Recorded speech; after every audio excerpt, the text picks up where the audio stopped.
Assalamu alaikum, everyone. I'm Shumail Sajid from Inside Football Pakistan, and here with another episode of IFP Connect. And today we would be connecting with a very special guest, Mr. Stephan Constantine, the former Pakistan football team's manager, who just recently concluded his term with the Pakistani team, and now he is here with us. It has been a long time that we were after Stephen for this interview, but finally it is a good time now. Stephen, how are you? And welcome to the show. Thank you for inviting me, Shumali. It's good to be on the show and talk everything related to Pakistan football. Yeah, of course. Let's get straight to the questions. My first question would be a typical one. How did you end up as the Pakistan football team's coach, and how has been your time with the Pakistani team? I think for this we must blame Shahrukh. Shahrukh Sohail. Yeah. He had called me a couple of years ago. Actually, I was with East Bengal at the time, so I couldn't. But he said to me, "Would I be interested if the job was available?" And I'm like, yes, of course. I spent so many years in the region, and I couldn't understand why Pakistan was not stronger than it was, or stronger than it was showing. And then when the opportunity came to take the side over at the invitation of Mr. Harun Malik, I said yes, and that's how I came to be the coach. So Shahrukh is the responsible. And how has been your time with the national team, like a year or so? You know, we did a lot of good things, but I think we could have done a lot more. Sure. Obviously, the qualifying for the World Cup was massive. The first time playing in Islamabad after 8-9 years was amazing, and the crowd and the support in Pakistan really was fantastic. And anybody who says that there is no football in Pakistan is not looking in the right place, and they love their football. So, I wish honestly that I would have been able to do more. I did whatever I could within my capacity, and okay, I will leave that there. Yeah, they're pretty much happy with the win against Cambodia. Too, a lot of Pakistani football fans would feel the same as me, as I was there in the stadium and was excited about our first win.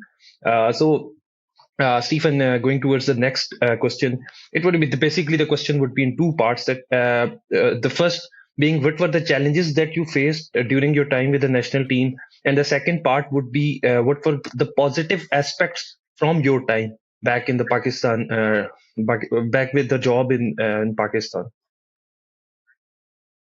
Okay, so obviously the negatives were the lack of understanding from some people on what was required. You are a national team, the travel. We had lots of issues with travel. Hotels were not correct, or wrong hotels were booked in some cases. Some of that is part because we didn't have the funds, but other parts is just people not doing their due diligence. In some cases, I mean, we went to Jordan and we spent 17, 18 hours traveling to Jordan and going to a hotel and then another hotel, and because it wasn't of the required standard. It doesn't need to be 5-star, or anything like that. It needs to be clean and close to the stadium where we're training and these kind of things. And you have to make sure that there are as less interruptions as you can when you're traveling. So this was an issue. I think also we forget that it's a normalization committee, and their role is not what everyone thinks that it was. But I think, to be fair to the normalization committee, they gave me everything they possibly could within their capabilities. And so I think, look, you're going to have good and bad things happen, especially when you're coming out of a 6-7 year ban. And I think overall it was more good than it was bad. Yeah, that would be, and the positive highlights would be probably the biggest take. The positive take would be the win against Cambodia, of course, and talking about the next thing would be player development. Pakistan currently doesn't have a league. The player pool is available, but they are not playing regularly. So how do you take that?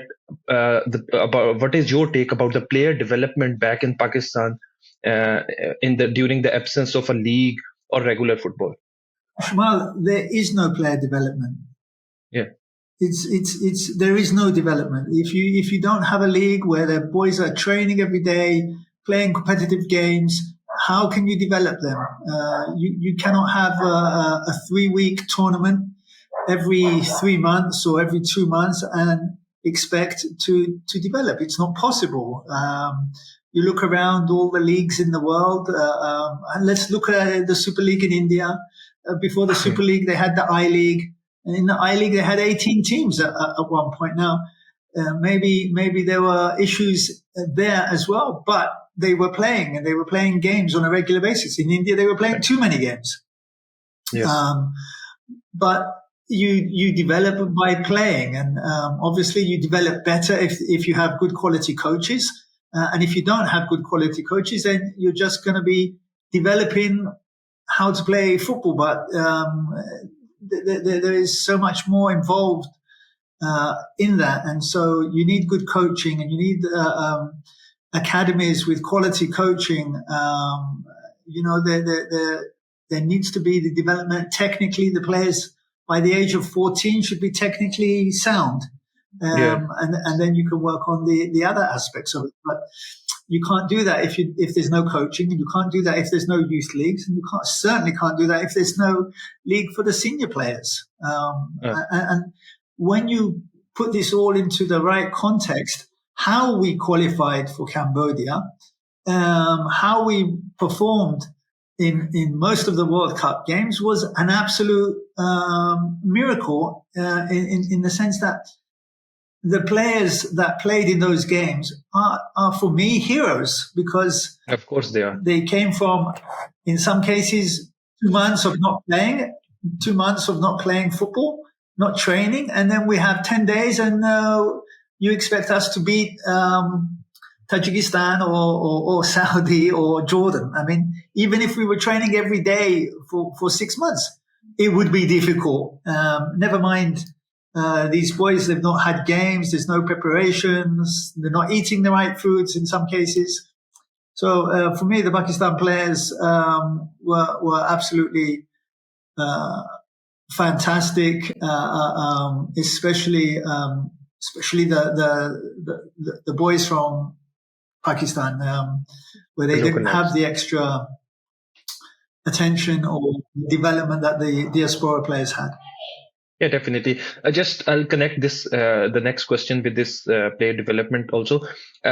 Like with the absence of a domestic league, you have been criticized. The Pakistan Federation has been criticized that they have been taking a lot of diaspora players from the lower leagues, like from English 6th or 7th league, probably a couple of other guys. But again, that was something that I could really agree with you that there was no player development happening in Pakistan. So naturally, you had to take the diaspora players whosoever were available. So what is your take on this gelling of the diaspora players with the local? Definitely, the diaspora players would be on a much higher level, even if they are playing the lower leagues. So what is your take on this? Well, that's exactly why we took the diaspora players, because they are physically and technically and tactically in a much better position than 98% of the players who are playing in Pakistan. They're not playing. That's the whole point. There's no development there. They are playing 3-4 games, inter-service games. This is not how you're going to build a national team. They need a league. And I said this from day one. I knew there was no league when I came, and I expected the problems. I was not surprised by much of what I saw in Pakistan. Disappointed, yes, but not surprised, because there's no league. So if there's a player in League 6 in England who plays every week, trains twice a week, that's 2 times more than the player in Pakistan. And the boy in Pakistan is not going to be playing every Saturday. The boy who's in League 6 in England is going to be playing. So it makes perfect sense that you would pick one of those. If we had a league, then maybe those boys are not coming to play for the national team. But we don't have a league. So we either put a team out or we don't put a team out. Yeah, definitely. That sounds perfect. And this is probably many those fans, those who watch football, they have been following Pakistan football closely. They would agree with certainly with this thing. Stephen, moving to the next question. After the Cambodia win, we had 6 games against top quality oppositions. Definitely, we didn't get any win or a point from those, but that was something we were punching way above our weight. What was your take from those 8 games? Probably I'll include the Cambodia games as well. This podcast has been powered by Maidan. Maidan is a pickup app you can use to play football near you. To quickly go over some of its features, the Match tab will enlist all the relevant details for you, like the location and the time. Lineup tab में आपको confirmed players की list, उनकी peer-to-peer ratings और उनके individual statistics भी नजर आएंगे. You can use this tab to join the team. Ground tab में आपको pitch information भी मिल जाएगी. Head over to the wall tab to interact with the team. The Maidan app also has a create feature which you can use to book yourself a match anywhere and also to find yourself a team. The chat feature allows you to speak to other players. Your match stats can be found underneath the stats tab on your profile. Her match के बाद आपको एक post match analysis का option मिलेगा जिसमें आप हर player को rate कर सकते हैं. Maidan app also offers you benefits like cashbacks, and live bookings are set to be introduced soon. ये ऐप सिर्फ प्लेयर्स नहीं बल्कि ग्राउंड मैनेजर्स को भी cater करती है. They can use the Maidan dashboard to schedule and keep track of matches. So what are you waiting for? Use the pickup app and find yourself a team, a slot, and go play football, even if your friends are too busy. Okay, so let's start with the Cambodia game, where we drew 0-0 in Cambodia, and I thought was a really good performance by the boys, considering that I had only had 2 weeks with them. We defended well. You could see that they were fitter, tactically more aware, more game match-wise, they were fitter. And it was a super result for us to take away from there. And then obviously bringing them back to Islamabad, I think the crowd were fantastic and really pushed us to get the result. And of course, the scenes after that were amazing. But then you go and you get, I would call it the group of death, because I don't think we could have had a tougher group. Yeah, of course. Saudi went out in the last 16 of the Asian Cup. Tajikistan went out in the last 8. And Jordan went to the final. I mean, you couldn't give us a Bhutan or Indonesia or somebody where we have a chance to win. But okay, we fought so hard to get into the competition, and this is what happens. You're going to play big teams, strong teams.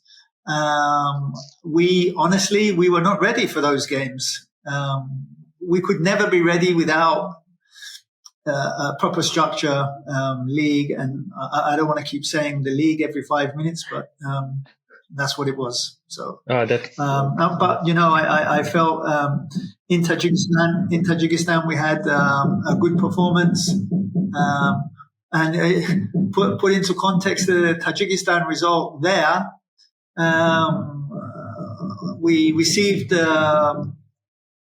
9 players on the morning of the game. Definitely. And again, this is just poor planning by some people in our departments back in Pakistan. Zero consideration for the players. I mean, we left in 3 different groups to go to that game. It was absolutely unbelievable. I arrived in Tajikistan with 5 players, and then another 7 came afterwards, and then another 9 came. Another 10 came on the day of the game, and the fact that we only lost 3-0 was amazing, considering we lost 7-1 at home with all our players. So, it's very difficult. These are the problems that are absolutely understandable, and all the fans in Pakistan, basically, they do understand it. Well, Stephen, so this is a bit different. Real talk. Was there any moment during your entire year that you thought, what am I even doing here in Pakistan and managing football in Pakistan? Yeah, every day. I'll definitely every day. understand. It's not that I didn't want to be there, but when certain things need to be in place, you're running a national team, and people need to do their jobs and think about the players. And in some cases, some people were not thinking about the players. It was difficult for everybody because, again, I'll really appreciate if you can throw some light on this context that people were not doing their jobs. If you can throw a bit of light on that. Look, you can't come to the airport, a group of 35 people, and you turn up with a minibus. Yeah, of course. Okay, that's just one example. Pretty much embarrassing things these would be. I don't want to sit here and criticize people and all that, because that's not going to change anything. There were a lot of unnecessary situations that were created by us that made things more difficult for us than was necessary. And if you needed any more proof than the situation is when we flew out to Tajikistan in 3 groups, and players arrived on the day of the game, and that was only thanks to the Pakistan Air Force, and shukran to them, because if they didn't step up, we would have been playing 7 against 11. So that would be that shukran. We will definitely. Obviously, the Pakistan embassy in Tajikistan were outstanding. Stephen, I'll move next to a bit of controversies during your time regarding the team selections. I'll name a few players when there were issues. I'll take Adil Nabi, Atizaz Hussain, Abdullah Shah. These were some of the few names that the fans were really excited that there was a hype around them to come and play for Pakistan. But for some reasons, they weren't considered for team selection or for a national call-up during the camps as well. Would you be able to throw some light on that? It's not a question of throwing light. Everybody has their opinion as to who should play and who shouldn't play. Abdul Shah came, he trained with us for a week, and after a week, he didn't show me anything. Yes. Simple as that. He's a good kid. It's not personal for me. I don't have these vendettas against players. I don't know them. Never mind have anything against them. And honestly, I picked the best team, in my opinion, We looked at Abdul Shah in previous games, and I think if you go back to the SAF, you'll see some of the mistakes that he made. He came to training. He had the same chance as everybody else had. He didn't take it, in my opinion, and I didn't pick him. Once that happens, it doesn't matter what anybody says. It's not a controversy. I didn't think he was good enough to help us. And if he would have played, who wouldn't have played? Iqbal would not have played, or Essa would not have played, or Balochistan would not have played.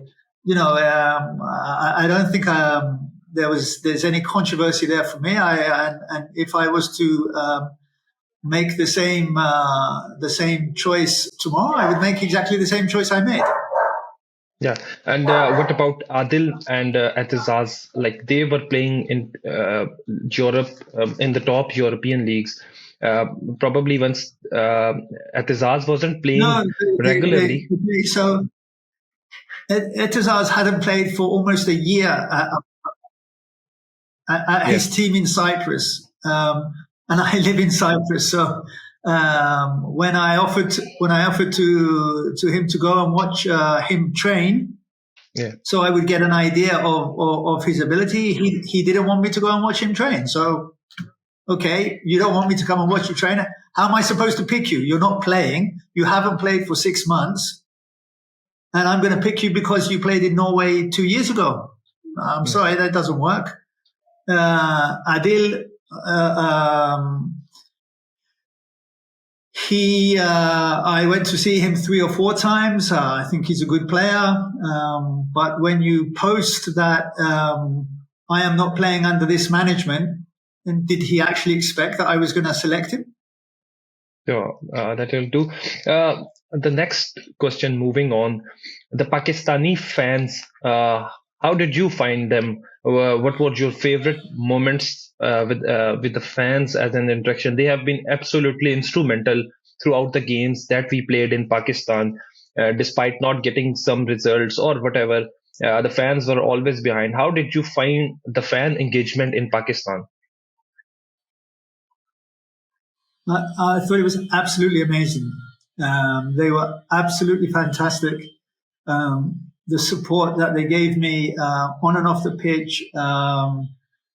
There was a moment where I can't remember which game it was, but it was in Islamabad. We lost, and I came out of the dressing rooms, and there was 500 Pakistani supporters, and they were clapping me and applauding me, and I'm like, my God. Imagine what will happen if we win a few games here.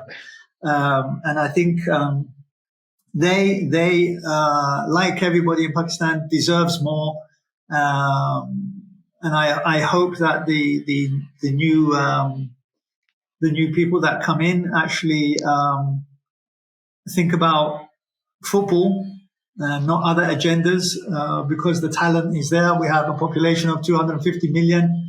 There are some very good players in Pakistan that we have not even seen. But unless we have a league, and there should be a state league to begin with. Each state should have its own league, and then a national league. But you need planning, and you need structure, and you need determination, and the right people thinking about football, not agendas. Yeah, definitely. Stephen, reflecting on your 1-year tenure with Pakistan, is there anything unfulfilled from your plans with the Pakistan team? No, yeah, I have loads of things that are unfulfilled. I wanted to take them to the Asian Cup. I believe that if we would have had 6 games in September, October, and November now, we have a decent chance to qualify to the AFC Cup. I mean, I said on day one, we are not going to the World Cup. We are not going to win the World Cup. And we should not even be thinking about winning the World Cup. My object was to play to qualify for the World Cup, play the 6 games, have a good idea of the team going forward. So you have Adil Yunis, you have Rais Nabi, you have Baby, Rahim in the left back. We have quite a young players. We bought McKeel in from Mansfield. Adam Khan would have been part of the setup. So many young players that we were starting to develop. And that's why we needed these 6 games that would have given them more time. And then in March, when the Asian Cup starts, we are ready. We've had our 8 games that we need to kind of get ready. Then in the World Cup qualifiers and the pre-qualifiers, then you have those 6 games without pressure because there would be friendly internationals. And I'm sure we would be a difficult team to beat. Now we haven't played since June, and our next game is in March. Yeah. Almost a year with no game. Definitely. And no camps. We missed 3 windows, like just you said that we missed potential 6 games. Who do you blame them for, like missing these 3 windows? Who do you blame it? It's not about apportioning blame. You remember that again. It's a normalization committee. Their number one remit was to have the elections. Yeah. And so,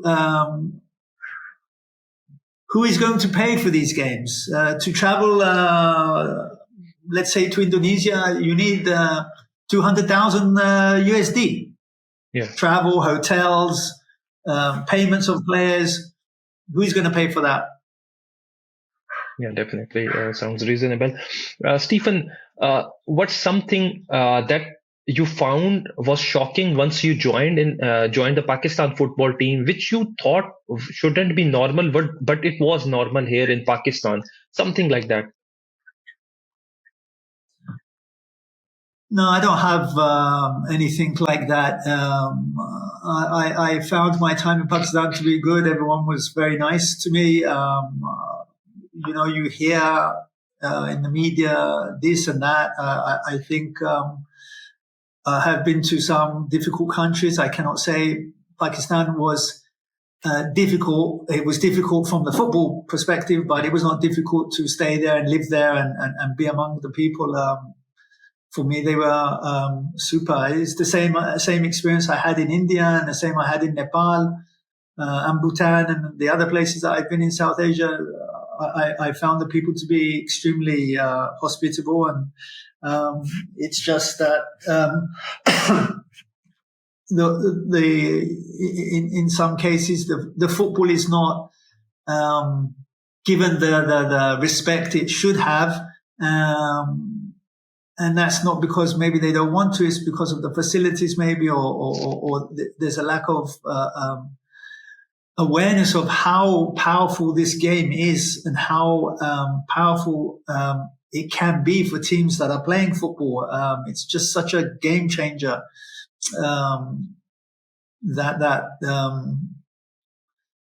football can break many barriers, and I think some people don't realize how big the game is in the world. Never mind in Pakistan.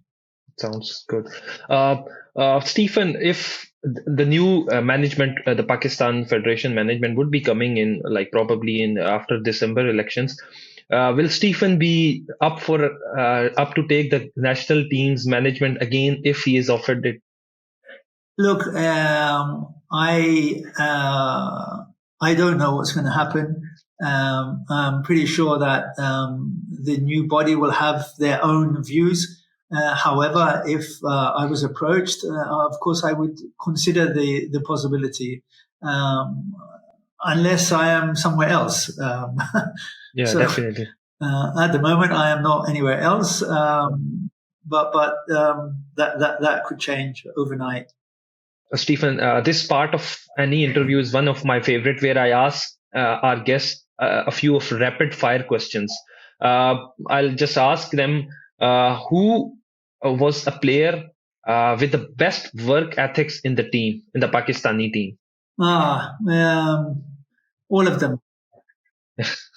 A single most all of hard them. When you single play, most when hardworking. you play, no, I could not pick anyone out. The players gave me everything they had every day that we trained, and those that didn't, they weren't there. Yeah, definitely understandable. So you have been to quite a places. You have been to India and to Pakistan as well. If you had to choose one, India or Pakistan? I would never choose. Ah, ah, that I would be would, fine. That I would would, resonate with I would, a lot of fans here. You had a I brilliant would time never in India as choose. well. I You think, had, I think, yeah, I had a wonderful time in India. Listen, I was there 7 years with yeah, the national team and 1 year with East Bengal. I have many more memories than I had in Pakistan. I was there for 1 year. You know, the people were as good to me as they were in India, in Pakistan. And I had some fantastic moments in India, a lot of fantastic moments. I had uh, um, some fantastic moments in Pakistan. I wish I would have been there longer. I am pretty sure we would have had a few more fantastic moments. yeah, definitely. Your favorite fan interaction in Pakistan? My favorite fan interaction, Yeah, um, that would have to be Jinnah Stadium, October 17. yeah. It's pretty much the feeling is With mutual for with so many football fans in Pakistan. That day was just like brilliant. I was there for a game and football coming definitely after a long time, and it was absolutely brilliant. And the scenes after the game were absolutely phenomenal, and definitely we would have taken this answer all day long. Stephen, exciting talent to watch or to look forward within the Pakistan team that you believe would do wonders in the future? uh, uh, Abdul Rahman, the left back. Yeah, He played, I think, a few minutes against Saudi. yeah, I think the kid is special. I think Adil Yunis up front, good player. Rais Nabi, um, good midfield player. Um, there are a few others that we did not have time um, to to give them more, but there are players in Pakistan that deserve the opportunity to do better. yeah, definitely, And I definitely. believe once once we get the league sorted, the national team will improve. Yeah, for sure, for sure. Stephen, coming towards the end, any message for the fans, for the viewers, or for the people who are up there in football management in Pakistan? What would be your message to them? Well, firstly, I would like to thank Harun Malik and the normalization committee for giving me the opportunity. Not easy job, of course, but one I accepted and I gave everything I possibly had. I know that I will not please all the people all the time, but my job is not to please people. My job is to develop and try to win games, and I did that to the best of my ability. The fans, fantastic. I've said that many times before. I think, you know, we forget sometimes, well, not me, but people forget sometimes that no fans, no football. Yeah, definitely. They are the difference makers, and the game that we won that made history. I don't think we win that game without the fans, to be honest. Definitely. Very special. I thank them. The people coming in think football. Think how much football will help Pakistan get back on the where it belongs in the Asian Cup finals. We did it in India. Why we can't do it in Pakistan? We can, but we got to think football. We got to think players' welfare, looking after the players, making sure they get paid, making sure they get paid on time, making sure they have the right conditions, the right facilities, the right medical treatment, the right people around them to look after them. The sacrifice that some of the Pakistani players make, they don't make anywhere else. Maybe in Asia they don't make anywhere else, but in Africa you have these conditions also. But I just want the basics. If Pakistan has the basics, then they will do the rest. The football team will do the rest. The players will do the rest. I have nothing but good things to say about the Pakistan people, the fans, the country. Even though I was only there for a short time, you don't forget. You don't forget those moments, and no matter what we did in the other games, October 17th, you cannot erase this. It will be there forever. So, Pakistan Zindabad. Yeah, and definitely as fans, we also have nothing but we wish you best of luck to you for whatever you pursue in your career ahead. And from the football fans, I will just thank you for your contributions to Pakistan football, for the time you have been here, for the moments you gave us, especially the Cambodia game moment. It was something really big for Pakistan. And more than that, it was good to have football back in Pakistan, football actually restarting. And inshallah, we can hope for a better future ahead. And let's see where it takes us, where it takes you, and where it takes Pakistan football. So, Stephen, best of luck, and thank you for your time again. Thank you. Lovely to be on your show.